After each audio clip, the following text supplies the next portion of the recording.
El heredero de Hugo Chávez y la causa bolivariana, Nicolás Maduro, ha ganado las elecciones de Venezuela, pero lo ha hecho con la más baja participación de la historia, bajo acusaciones de fraude y con un gran coste internacional que incluso provocó el abucheo contra la presencia del expresidente español Zapatero. Un equipo de Informe Semanal ha sido testigo de lo que la prensa de todo el mundo ha calificado de farsa. ¿Qué importa si es un partido político? Como en cada elección, Freddy busca su nombre en las listas de inscritos en este colegio electoral del barrio de La Vega, en el municipio Libertador, al oeste de Caracas, donde vota desde hace años. En esta ocasión, los fuertes controles y las medidas de seguridad obligan incluso a los medios de comunicación a grabar a 2 metros de distancia. ¿Qué pasó, Catire? Bueno, ¿cómo estás? Mire, ¿fuiste a votar? Él es uno de los más de 20 millones de venezolanos que fueron llamados a sufragar en unas elecciones en las que, con algo más de 6 millones de votos, Nicolás Maduro volvió a ser reelegido presidente del país para los próximos 6 años por delante de Henry Falcón, que obtuvo algo más de 1.800.000 votos. La abstención solo participó un 46% frente al 79% de los últimos comicios, marcó una jornada en la que la mayoría de la oposición llamó a desconocer los resultados por considerarlos fraudulentos. Gracias por sobreponerse a tantas agresiones, a tantas mentiras.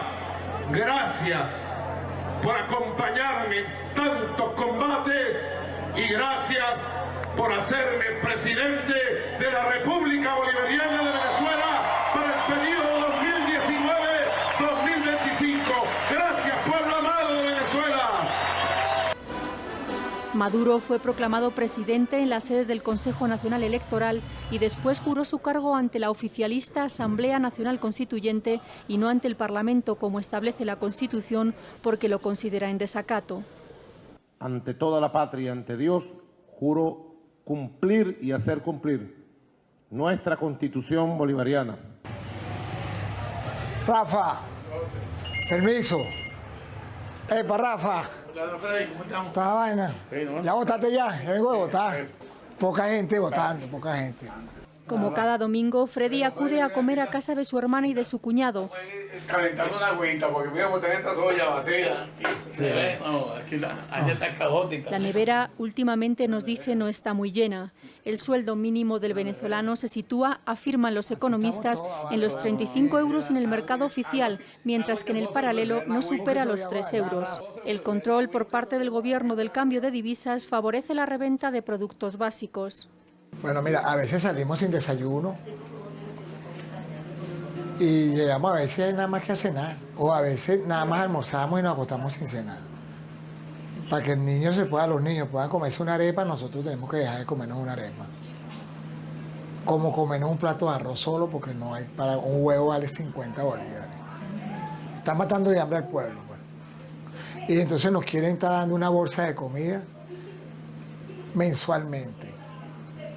Y comprando a la gente con un bono de 1.500 mensuales.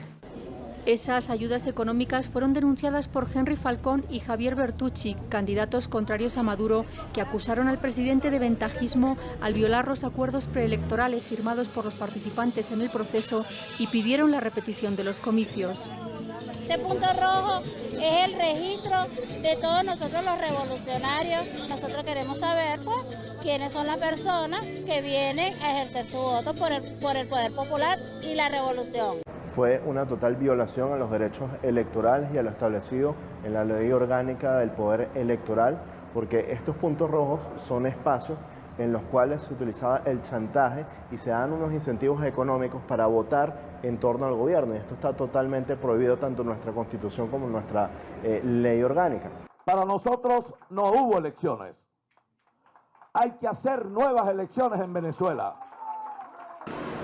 Algunos de los puntos rojos del chavismo se instalaron en este barrio de La Vega, donde otros habitantes, el 60% de la población vive en zonas populares, culpan de la situación que vive el país a factores externos. La escasez que tenemos aquí, la guerra económica, es producto de la orden de Trump. Trump aprieta al pueblo de Venezuela por el estómago. El reelegido presidente Maduro se ha comprometido a acabar con la crisis económica, una economía paralizada por el desplome de la producción y una hiperinflación, según el Fondo Monetario Internacional, del 13.000%, han destruido, a juicio de los analistas, el poder adquisitivo del venezolano. Imagínate, 10 bolívares esa bolsita, 80, gracias, amor. Situación que lleva al presidente a tomar decisiones de choque porque simplemente no tienes la capacidad de poder gobernar sin tener de lado gente exigiéndote constantemente agua, luz, comida barata, o que trates de resolver las situaciones que hoy generan un estado de empobrecimiento generalizado. Pocas cosas pueden cambiar. La única forma que haya un gran giro es que entre una ayuda humanitaria. La única forma que haya un giro es que el gobierno de Maduro sincere las cuentas y venga ayuda de las grandes multilaterales, de la Unión Europea, de Japón, del Fondo Monetario Internacional. El principal reto que tiene el presidente Nicolás Maduro es el responder en este momento a la demanda que todo el país tiene de que se resuelva la situación difícil desde el punto de vista económico por la que estamos atravesando, y que en buena medida el presidente ha resuelto hasta ahora, en la medida en que ha logrado que no logre el propósito de la destrucción de la institucionalidad de nuestra democracia, esa guerra que se ha desatado desde el ámbito económico contra nuestro pueblo. Un proceso de conflictividad social iniciado en 2014 y que tiene su máxima expresión en 2017 lleva a la oposición venezolana a realizar una consulta popular para exigir la salida constitucional de Maduro. El gobierno responde aprobando una Asamblea Nacional Constituyente a la que le otorga el poder plenipotenciario y que aprueba, entre otras cosas, el adelanto de las elecciones presidenciales que se deberían haber realizado a finales de este año. Llegó la constituyente a poner orden, compañero.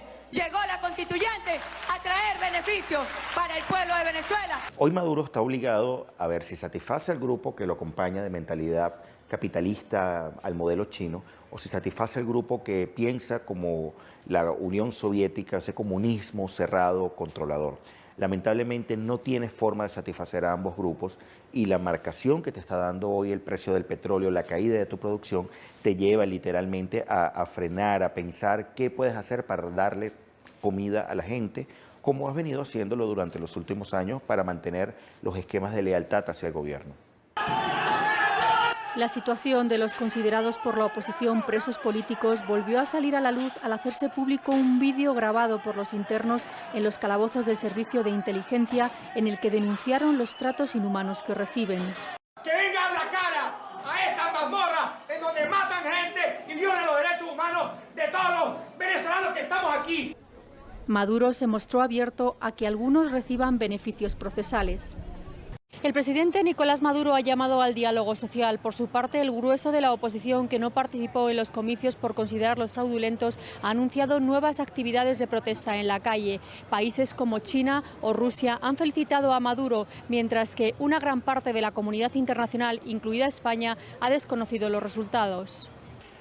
El expresidente español José Luis Rodríguez Zapatero, mediador en el diálogo entre el gobierno y la oposición venezolana, valoró la necesidad de nuevas conversaciones tras los resultados electorales. Tiene que haber un principio de responsabilidad de las fuerzas políticas, empezando por el gobierno, por el presidente Maduro, de hacer todo lo que sea necesario por un diálogo y un acuerdo. Zapatero fue abucheado en uno de los centros de votación a los que acudió como acompañante internacional.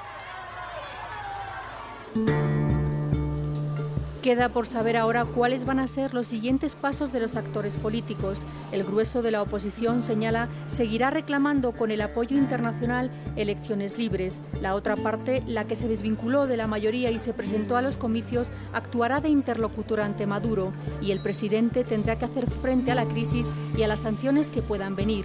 Mientras eso pasa, el pueblo sueña con recuperar el bienestar en Venezuela.